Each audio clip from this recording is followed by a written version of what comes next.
ओम नमः शिवाय। आप सभी अच्छे होंगे। आपके साथ आज फिर मैं आपका मित्र मनीष वैष्णव आपके साथ हूँ, आपके प्रश्नों को लेकर। और कुछ लोग ने पूछा है कि मित्रों ने पूछा है कि शिवरात्रि की पूजन कैसे करें। तो मैं आज बता रहा हूँ कि शिवरात्रि की पूजन में आप दिन में जो अभिषेक वगैरह जो कुछ करते हैं वो ब्राह्मणों के द्वारा या खुद स्वयं भी जो करते हैं वो कीजिए। पर जैसे हम रात्रि पूजन करते हैं, नवरात्रि में हम रात्रि को मनाते हैं, दिन में नहीं। ऐसे ही जिन उत्सवों के पीछे रात्रि लगा हुआ है तो वहाँ पर हमको रात्रि को मनाना ठीक रहेगा। जैसे कि कृष्ण जन्माष्टमी को रात्रि में हम उत्सव मनाते हैं, नवरात्रि को हम रात्रि में मनाते हैं। ऐसे ही अगर हम शिवरात्रि को देखें तो उसको शिवरात्रि में रात्रि में उसको पूजन का बहुत महत्व है, हजारों गुना महत्व है। इस रात्रि में माँ गौरा और भगवान शिव की विवाह हुआ था। इस विवाह के कारण ये यादगार पल है, भगवान शिव और माँ भवानी पार्वती के लिए बहुत लक्षण पल है। तो आप सभी से निवेदन है कि रात्रि में यदि पूजन करें तो मैं आपको एक क्रम बता रहा हूँ। इस क्रम से यदि आप दिन में कर सके ना कर सके मुझे पता नहीं, पर रात्रि में यदि करेंगे तो उसका बहुत पुण्य मिलेगा। करना क्या है, आपको सबसे पहले आप मंदिर में जाएं, धूप बत्ती अगरबत्ती जो भी आप लगाना चाहें वो लगा दें। उसके बाद में आप आचमन करें 3 बार, नारायण नमः, अच्युताय नमः, केशवाय नमः, कृष्णाय नमः, रामाय नमः, इस प्रकार से। उसके बाद में अच्छे हाथों को अच्छी तरीके से धो लें। उसके बाद में 1 लोटा जल या उससे ज़्यादा जितना भी आप जल चढ़ा सकते हैं वो ले जाइए। पंचामृत अगर आप ले जा सकते हैं। गाय से बना दूध, दही, घी, शक्कर और शहद। गाय का विशेष महत्व है। यदि आप और किसी दूध को ले जाएंगे तो इतना अच्छा नहीं है, प्रभाव नहीं होगा। फिर तो गाय के अगर आप दूध, दही, घी यदि आप ले जाएंगे भगवान शिव के ऊपर चढ़ाने के लिए तो उसका बहुत महत्व होता है और वो अमृत की तरह काम करता है। तो पंचामृत से भगवान को अभिषेक करवाइए, उनको स्नान अपने हाथ से करवाइए। उसके बाद में जो भी आप चंदन वगैरह भस्म जो चढ़ाना चाहते हैं, अक्षत वगैरह, उनसे त्रिपुंड बनाइए, ओम बनाइए शिवलिंग पर। उसके बाद में आपको 21 बिलपत्र चढ़ाने हैं। कितने बिलपत्र चढ़ाने हैं? शिवरात्रि की रात्रि की पूजन बता रहा हूँ। ये वैसे एवरीडे रोज भी आप कर सकते हैं, परंतु शिवरात्रि की रात्रि में इसको कीजिए। 21 बिलपत्र चढ़ाने के बाद में जो फल फूल भोग लगाने के लिए आप जो भी ले जाएं, क्योंकि हम ऐसा माना जाता है कि हम जाते हैं सबसे पहले अपने शरीर को पवित्र करते हैं। धूप बत्ती अगरबत्ती इसलिए लगाते हैं ताकि जो हमारे मुख से जो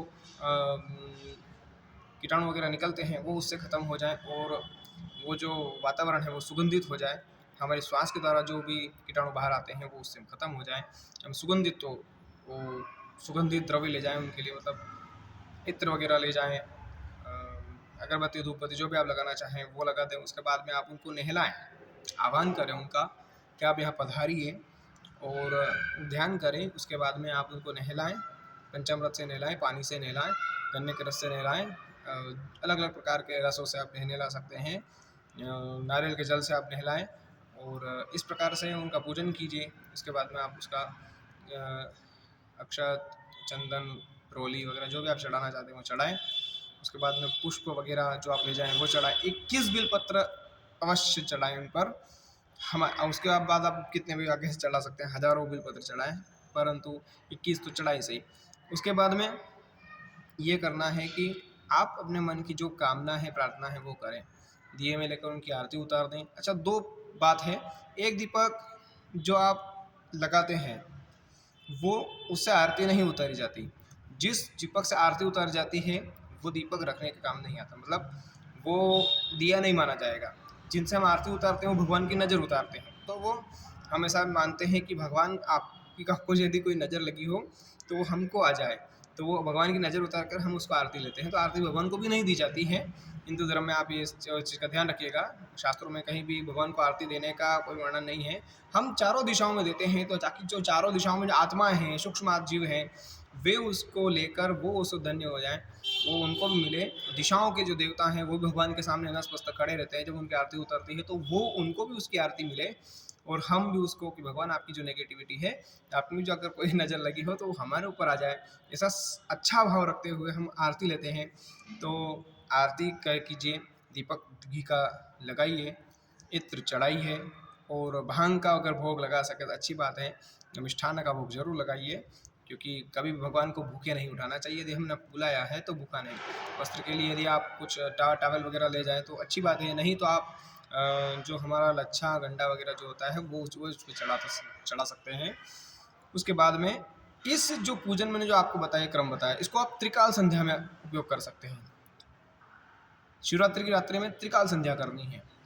एक 10 बजे पहले पहले एक पूजन हो जाए, उसके बाद में 10 से लगाकर 2 के बीच में, 12 से 2 के बीच में एक पूजन हो जाए, फिर 3 बजे से लगाकर सुबह 5 बजे के बीच में एक पूजन हो जाए। अगर इस प्रकार आप त्रिकाल संध्या रात्रि में करेंगे तो उसका आप देखेंगे पूरे साल भर उसका आपको फल बहुत अच्छा मिलेगा। जो आपकी मन की कामनाएं वो पूर्ण होगी और घर में अच्छा शुभता आएगी, लाभ आएगा। आपकी जो प्रॉब्लम्स नहीं बन रही हैं वो भी महादेव की कृपा से आपको बनने लगेगी। वैसे भी हमारे वैष्णव संप्रदाय में इनको आचार्य गिना गया है। महादेव भगवान शिव के, भगवान राम के बहुत प्रेमी हैं। शिव जी भगवान नारायण को परम प्रिय हैं, और जो इनकी भक्ति करता है तो भगवान नारायण का उस पर आशीर्वाद मिलता है, और जिस पर नारायण और विष्णु की कृपा हो जाती है उसको लक्ष्मी तो वैसे ही तिरकती हुई आती है। तो ये भगवान के बहुत प्रेमी भक्त हैं, इसीलिए उन्होंने अपने एक अंश से हनुमान रूप में भगवान राम की बहुत सेवा की, क्योंकि वो नारायण है और इसलिए शिव हरिहर का बहुत प्रेम है।